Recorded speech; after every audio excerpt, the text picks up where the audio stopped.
Hello mga katambling! Another day, another gold. So ayan, nasa harapan nyo yung aking bagong nabiling mga items or mga gold. Mainit-init pa, okay? Pero bago natin buksan yan, time check muna tayo, okay? So anong oras na nga ba?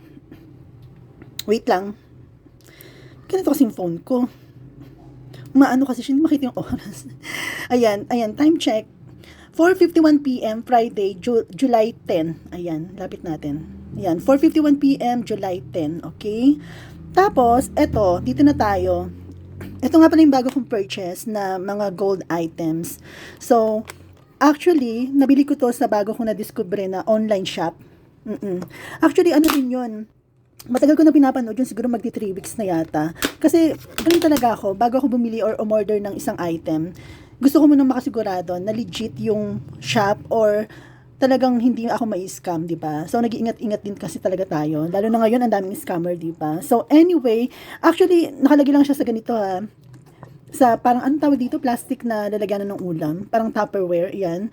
So, ito, nakasil talaga to. Kaso nga lang, si Kuyang Rider at saka ako, kailangan namin buksan na parehong nakaharap para ano, makita namin pareho kung ano yung nilalaman nung order namin. I mean, nung order ko. Kasi, requirement yun, dapat required na dapat mong buksan para makita mo talaga, para malaman mo kung tama ba yung item, or kung may damage ba, kung fake ba, or kung mali ba yung nalagay na item. So, parang ano namin to, ebidensya namin, just in case na mali yung items, di ba? So, anyway, ito nga pa rin nakikita nyo. Ayan. 24 karat gold to. Actually, free lang to. Palibre lang ni seller. Tapos, first time ko lang umorder sa kanila, meron kagad tayong palibre, di ba? Freebie or token or gift. Ayan, 24 karat gold to. Hindi ko lang alam kung may value ba to or what. Pero sa tingin ko wala tong value. Pwede mo lang tong i-display or itago. So, punta na tayo dito ngayon sa items natin. Sa dalawa nating items na binili. So, tanggalin muna natin to. And, ayan. Ito yung details niya.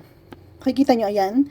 July 10. Ito yung ngayon lang to, 'di ba? July 10. Parang ngayon lang na invoice, okay? Tapos ang shipping fee niya ay 650 pesos, tapos yung item 9,620 pesos at saka 23,290 pesos. So ang total nito ay 33,560 pesos kasama na po yung shipping fee, okay?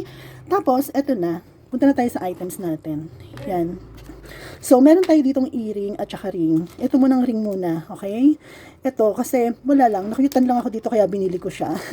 Size 9 nga pala tong ring na to. Ang tawag dito ay bone ring. Kasi, ayan, kung makikita niyo, diba? Para siyang bone. Para siyang buto-buto.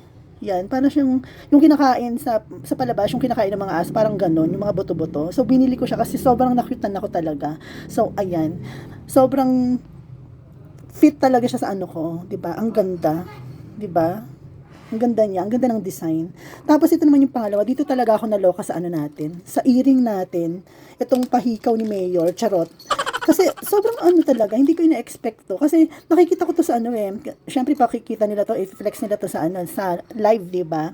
So dito ako talaga naloka kasi hindi ko akalain na ganito pala siya kalaki. Ganito siya ka-chunky, 'di ba? So ito, yung reason kung bakit binili ko to, may tatlong reason. Kasi, unang-una sa lahat, electroform to. Chunky siya. Kung mapapansin nyo, para siyang malapad, mataba, or tapos makinang pa siya masyado, di ba? So, yung pangalawang reason is, two-way earring to. What I mean is, pwede mo siyang isuot ng nakaganito, as in talagang kasama yung heart na palawit niya. Tapos, pwede mo rin siyang isuot na ganito lang, yung parang loop lang siya, parang hagis lang, hugger type lang siya, ayan, di ba? Parang loop-loop lang na maliit, di ba? Pero kung gusto mo siyang isuot ng pangmalakasan, pwede mo tong ibalik, di ba? So ito, ganyan, loop lang siya na maliit na parang pangsimplihan lang. Pero kung gusto mong pumunta sa isang event, sa isang party, isuot mo to, ilagay mo lang tong heart na to, ayan. Ganyan siya kalaki. Nahiya talaga yung isa kong hikaw. Ito yung hikaw kong maliit. Ayan yung hikaw ko na lagi kong sinusuot. Nahiya talaga siya dun sa heart na design, di ba? Tapos, ang pangatlong reason kung bakit binili ko siya, pwede siyang gawing pendant. Ito, lalagyan natin yung isa kong yung isa kong quintas. Ayan. Pwede siyang gawing pendant, di ba? Ang ganda, no? So, ayun yung mga reasons kung bakit binili ko siya. Una, electroform siya. Kasi alam naman natin yung mga electroform, di ba? Iba yung price talaga ng electroform sa mga ordinary designs lang. Pangalawa, two-way earring siya. Pwede mong isuot ng ganito lang, or pwede mo siyang isuot na kasama yung heart. Pangatlo, pwede mo siyang gawing pendant. So, ayun, di ba? So, sulit talaga yung pagkakabili ko dito sa ano na to, sa hikaw na to, di ba? Tapos, ang maganda pa dito, meron pa tayong libreng 24 karat na gold.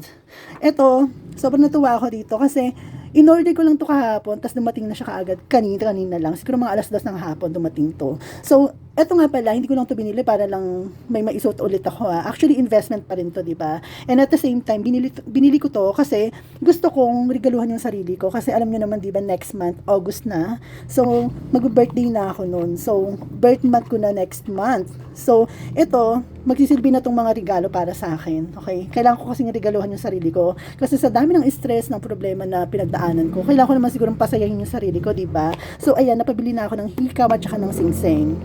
So, ayun lang mga katambling, and maraming salamat sa panonood. So, ano pang dapat gawin? I-click nyo na to, na i-share nyo na, tapos i-follow nyo pa. Pero kung ayaw nyo akong i-follow, okay lang. Bakit ba? Charis!